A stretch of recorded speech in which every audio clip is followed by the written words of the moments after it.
Ffyriad trwm gan Fletcher, dacl dda gan Tom Holland, mae'r dyfarnwr. Oedd yn fan ar lle.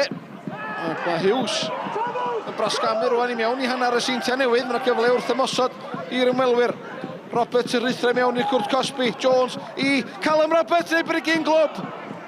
Yr arbediad gan Harrison. Cawn gymeriad yng nghanol cae gan y Seintiau.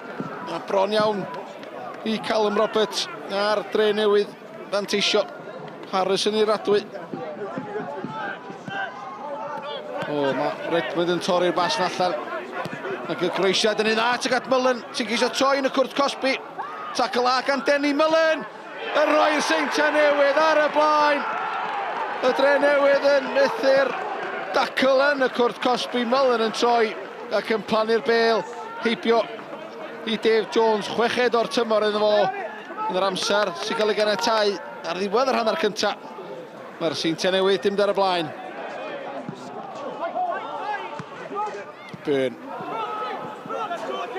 Brobl, rediad Mullen tu cefn, unwaith eto i'r midfield, cyfle am ail i Jamie Mullen. A mae o'n sgorio i ail. O fewn munud i'w gilydd. Cam gymeriad arall yng nghanol amddiffyn y Drenewydd. A Jamie Mullen yn manteisio am ei seithfed gol o'r tymor.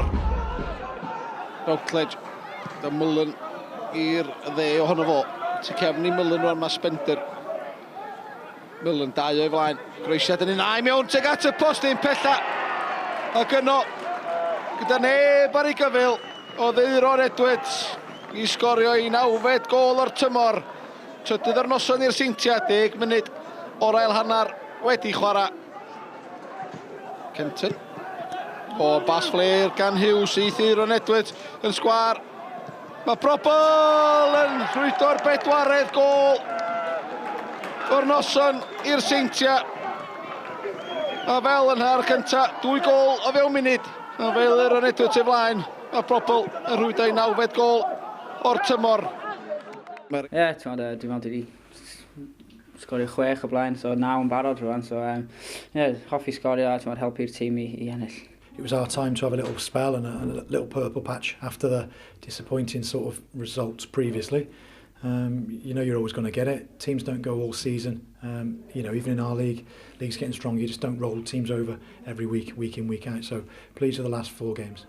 For 45 minutes and 20 odd seconds, I think it was a perfect night. You know, we frustrated them in the first half. You just think it gets to half time.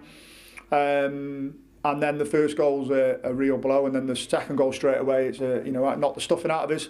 And then, you know, I think we've done the same again in the second half. It was a bit bizarre, really. I thought first half we probably had the 2 best chances in Callum Roberts. You know, we've controlled the game without the ball. I thought we were really good. We were excellent. You know, we had a good shape about us. Hit on the counter quite a few times.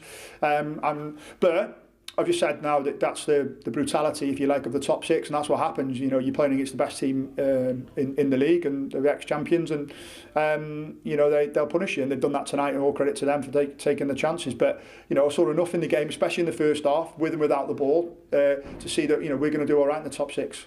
Ie, ti'n meddwl, pobl fel ti, ti'n probably ti'n hoffi gweld, dwi'n bach o battle ar y top, a ti'n meddwl, da ni angen cael nôl i'r top, a jyst da ni gorau cael mae'n ennill, a ti'n meddwl, jyst canolbwyntio yn hynny.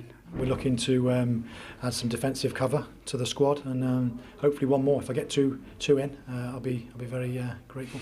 You know, we've got a decent squad now. We obviously just need to add some more bodies to it. But hoping, if not next week, then we haven't got a game then till the first phase in middle of February. Sorry, start of Feb. So we're hoping to get new faces in if we can, yeah.